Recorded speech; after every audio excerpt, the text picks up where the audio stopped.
Hi guys, welcome to bachelor cooking. இன்றைக்கி நம்ம என்ன பார்க்க போகிறோம்னா சிக்கன் கிரேவி தான் பார்க்க போகிறோம். சிம்பிளாக எல்லோரும் செய்யக்கூடிய பேச்சுலர் பிகினர் எல்லோரும் செய்யலாம், ஈஸியாக செய்யக்கூடிய சிக்கன் கிரேவி தான் நம்ம இன்றைக்கி செஞ்சுருக்கோம்.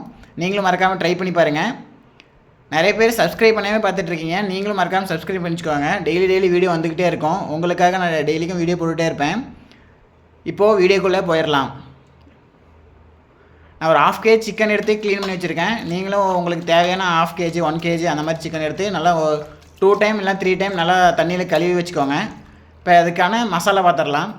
இப்போ ஒரு வான்சட்டியில் ஒரு 3 டேபிள் ஸ்பூன் எண்ணெய் எடுத்திருக்கேன். உங்களுக்கு தேவையான அளவுக்கு நீங்கள் எடுத்துக்கோங்க. எண்ணெய் இருந்தால் டேஸ்ட்டு நல்லா தான் இருக்கும். அப்புறம் பட்டை, கிராம்பு, அதெல்லாம் சேர்த்து எடுத்து வச்சுருக்கேன். நீங்களும் மறக்காமல் அது போட்டுக்கோங்க. அது சிக்கன் கிரேவினாவே அது டேஸ்ட்டு அது இருந்தால் தான் டேஸ்ட்டாக கொஞ்சம் இருக்கும். அது நல்லா பொரியட்டும். பொரிய அளவுக்கு நல்லா கிண்டி விட்டுக்கோங்க.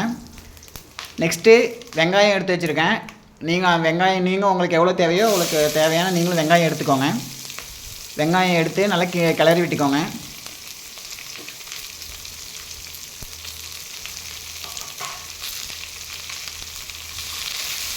நல்லா பொன்னிறமாக வரட்டும் வெங்காயம், அந்தளவுக்கு நீங்களும் கிளறி விட்டுக்கோங்க. பொன்னிறமாக வந்தால் தான் நல்லாயிருக்கும் வெங்காயம். பாருங்கள், பொன்னிறமாக நல்லா வணங்கிருச்சு. இப்போ நெக்ஸ்ட்டு வணங்கின அப்புறம் பார்த்துக்கோங்க. அடுத்து நம்ம இஞ்சி பூண்டு பேஸ்ட்டு அரைச்சி வச்சுருக்கோம். நான் அரைச்சி வச்சு போட்டால் எனக்கு கொஞ்சம் டேஸ்ட் நல்லாயிருக்கும். கடையில் வாங்கினா அது ஒரு மாதிரி இருக்கும், அதனால் நான் அரைச்சி வச்சுருக்கேன். நீங்கள் உங்களால் அரைக்க முடியல அப்படின்னா நீங்கள் கடையில் கூட வாங்கி போட்டுக்கோங்க.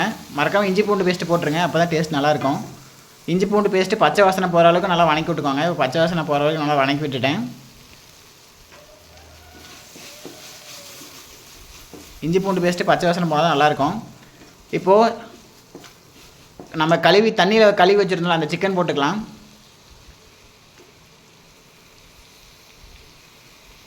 நல்லா தண்ணி நல்லா இருத்து விட்டுட்டு போட்டுக்கோங்க, அப்போ தான் நல்லாயிருக்கும். இல்லை தண்ணியோடு போட்டிங்கன்னா ஒரு மாதிரி ஆயிரும்.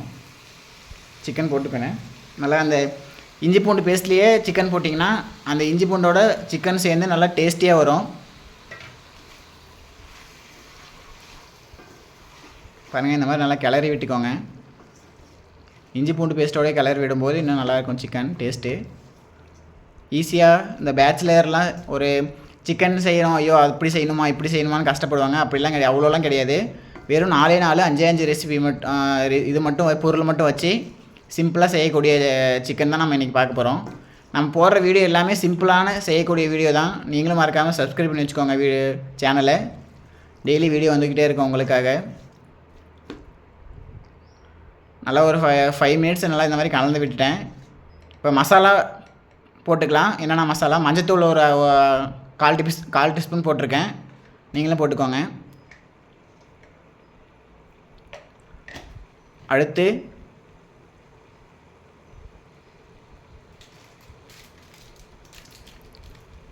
மிளகாய்த்தூள் எடுத்திருக்கேன். மிளகாய்த்தூள் போட்டுக்கோங்க. நம்ம மிளகாய்த்தூள் தான் நமக்கு காரமே தரும். அதில் வேறு எதுவுமே போடலை சிக்கனில், அதனால் மிளகாய்த்தூள் கொஞ்சம் சேர்த்து போட்டுக்கோங்க. நீங்கள் ஒரு டீஸ்பூன் போட்டுக்கோங்க, கரெக்டாக இருக்கும். அப்புறம் சிக்கன் மசாலா, சிக்கனுக்கு தேவை சிக்கன் மசாலான்ற மாதிரி சிக்கன் மசாலா மறக்காமல் எடுத்துக்கோங்க. அது இன்னும் டேஸ்ட் கொடுக்கும். சிக்கன் மசாலா, சிக்கனுக்கு சிக்கன் மசாலா இல்லாமல் எப்படி சிக்கன் செய்கிறது அப்படிங்கிறீங்களா? அடுத்து கரம் மசாலா எடுத்திருக்கேன். பெப்பர் பவுடரு, பெப்பர் கொஞ்சம் சேர்த்துக்கோங்க, அது இன்னும் நல்லாயிருக்கும்.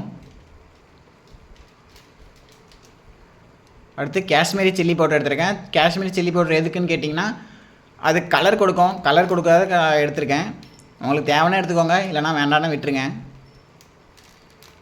அது கொஞ்சமே சேர்த்துருக்கேன்.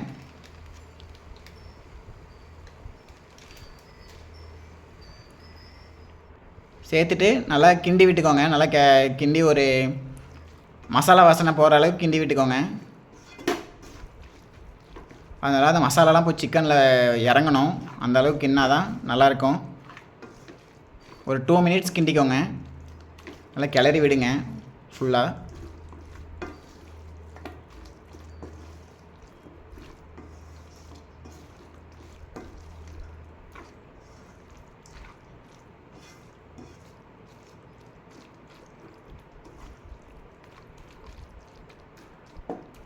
Five minutes later.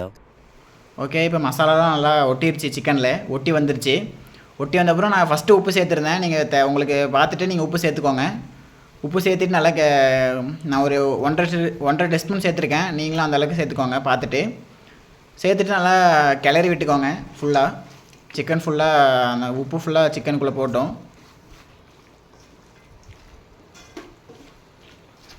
இப்படி செய்யும்போது நல்லா சிம்பிளாகவும் இருக்கும், ஈஸியாகவும் இருக்கும். எல்லோரும் செய்யலாம். பேச்சுலர், பிகினர்ஸ், வீட்டில் அம்மா அப்பா தாத்தா பாட்டி யார் வேணாலும் செஞ்சு பாருங்க.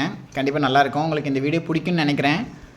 நானும் டெய்லி உங்களுக்காக வீடியோ போட்டுகிட்டே தான் இருக்கேன். மறக்காமல் சப்ஸ்கிரைப் பண்ணி வச்சுக்கோங்க. அடுத்து பார்த்துக்கோங்க. அடுத்து தண்ணி ஊற்றிக்கலாம். அந்த சிக்கன் வந்து வேகணும்ல, அதனால் தண்ணி ஊற்றி வேக வச்சுக்கோங்க. ஒரு 10 to 15 மினிட்ஸு வேகட்டும். நல்லா சிக்கன் வெந்து வரட்டும். நான் சிக்கன் வெந்திருக்காது, நம்ம மசாலா போட்டு கிளறி தான் விட்டுட்டுருக்கோம். சிக்கன் வேகிறது தான் தண்ணி ஊற்றுறோம். நீங்கள் ஒரு கம்மியாக ஊற்றிக்கோங்க. நீங்கள் எவ்வளோ எடுக்கிறீங்களோ அதை பார்த்துட்டு ஊற்றிக்கோங்க. நான் ஒரு 3 டம்ளர் ஊற்றிருப்பேன்னு நினைக்கிறேன். ஒரு 3 டம்ளர் ஊற்றிருக்கேன். உங்களுக்கு தேவையான அளவுக்கு நீங்கள் எடுத்துக்கோங்க. இப்போது மூடி வச்சிடலாம். மூடி வச்சிடலாம். ஒரு 5 மினிட்ஸ் கழிச்சு 5 minutes later. ஒரு 5 மினிட்ஸ் கழிச்சு ஓப்பன் பண்ணி பார்க்கலாம். இந்த மாதிரி ஒரு 5 நிமிஷம் கழிச்சு ஓப்பன் பண்ணி பாருங்கள். அடி பிடிச்சிட போது எடுத்து தட்டு எடுத்து கிளறி விடுங்க. ஒரு 5 மினிட்ஸ்க்கு ஒரு டைம் மட்டும். இப்போ பாருங்கள், ஓரளவுக்கு தண்ணி சுண்டி வந்திருக்கு. தண்ணி நல்லா சுண்டுட்டோம். தண்ணி சுண்டுற அளவுக்கு நல்லா வச்சுக்கோங்க. தண்ணி சுண்டி வந்தால் தான் அந்த சிக்கன் அந்த தண்ணியெல்லாம் போய் சிக்கனுக்குள்ளே இறங்கும் போது நல்லாயிருக்கும். 5 minutes later. பாருங்கள், அடுத்த மறுபடியும் 5 நிமிஷம் கழிச்சு மறுபடியும் ஓப்பன் பண்ணி ஓப்பன் பண்ணுங்கள். மறுபடியும் கிண்டி விடுங்க. ஏன்னா கிண்ணா தான் கரெக்டாக இருக்கும். அப்புறம் கிளறாமல் விட்டுட்டிங்கன்னா அடி பிடிச்சிச்சின்னா தீஞ்சிச்சுன்னா அந்த வாசனை நல்லாவே இருக்காது. பாருங்கள், நல்லா கொதிச்சு வருது. மறுபடியும் மூடி போட்டு 5 minutes later. மறுபடியும் 5 மினிட்ஸ் கழிச்சு ஓப்பன் பண்ணேன். பாருங்கள், நல்லா தண்ணியெல்லாம் சுண்டி வந்திருக்கு. இப்போது நம்ம தண்ணி ஊற்றுனதில் பாதி தண்ணி எல்லாம் சுண்டிருச்சு. இப்போ கொஞ்சம் தான் இருக்குது. நமக்கு இப்போ சிக்கன் கிரேவி ரெடி ஆகிடுச்சு. இப்போது இதுக்கு தேவையான கொத்தமல்லி போட்டுக்கலாம். கொத்தமல்லி கட் பண்ணி வச்சுருக்கேன். அந்த பச்சை மிளகாய் எதுக்குன்னா, பச்சை மிளகாய் வந்துட்டு கொஞ்சம் வாசனையாக இருக்கும். சிக்கன் கிரேவியில் போடும்போது அந்த வாசனையாக இருக்கிறதுக்காக தான் பச்சை மிளகாய் ஒன்று போட்டிருக்கேன். உங்களுக்கு தேவைன்னா நீங்கள் சேர்த்துக்கோங்க, தேவையில்லைன்னா விட்டுருங்க. அது எக்ஸ்ட்ரா நான் அடிஷ்னலாக ஆட் பண்ணது தான். உங்களுக்கு பிடிச்சா நீங்கள் சேர்த்துக்கோங்க. நல்லா இருக்கும் டேஸ்ட்டு. இப்போ போட்டு மூடி வச்சிடலாம். இப்போ ஒரு 10 நிமிஷம் அதனால் அந்த ஆவிக்குள்ளேயே சிக்கன் வெந்து வரும்போது நல்லா மசாலாலாம் நல்லா இறங்கியிருக்கும். இப்போ பாருங்கள், நல்லா இறங்கிருச்சு. இப்போது நமக்கு சிக்கன் கிரேவி ரெடி ஆகிடுச்சு. நீங்களும் இந்த வீடியோ மறக்காமல் பார்த்துட்டு வீட்டில் ட்ரை பண்ணி பாருங்கள்.